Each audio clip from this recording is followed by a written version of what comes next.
What happens when a retired coaching legend decides to give his time back to the community, but he's too humble to give an on-camera interview? We bring the cameras to him. This is Truckin with Steve Lineweaver. How does a football coach end up driving a truck for a nonprofit?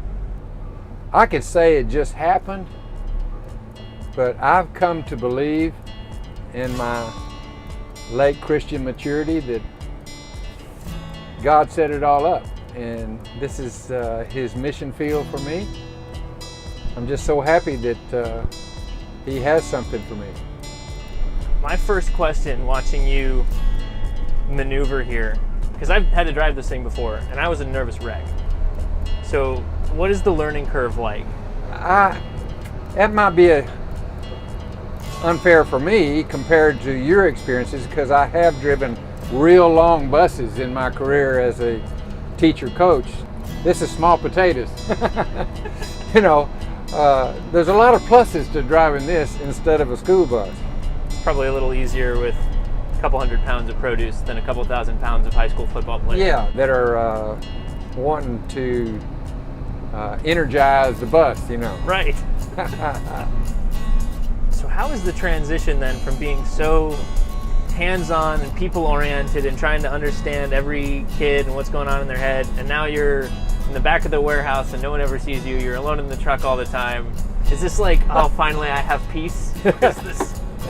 Well, it sounds like it would be peaceful, but when you did it for 47 years, Stephen, you get these ideas about how you can best, or you read an article about how you could,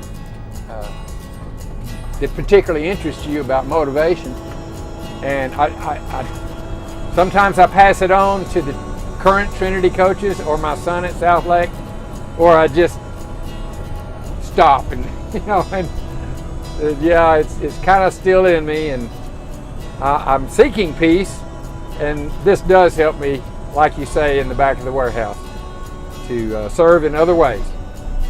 So there's no motivating the bean cans to get in proper alignment, stored on the shelves the correct way? Well, you know, Joyce back there, she's got a certain way she wants things. She's a good head coach.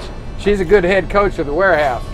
And really, I've been so attuned to that in my life that I'm trying to be our top assistant for Joyce. So I might have an idea, but we respectfully do it the way Joyce wants to. Let me throw you an idea that was passed on to me by the great Mac Brown, the retired football coach at University of Texas. He sends me a postcard. Lineweaver, I don't know about you, but retirement sounds old. How about you and me call it rewirement? So I have never retired, I'm just rewired, moving from one service opportunity to another. You're driving a truck like this, it's just kind of like, I'm going to do this and you're going to deal with it, because if you don't, I will win. I'll try not to be flaunting my tonnage here.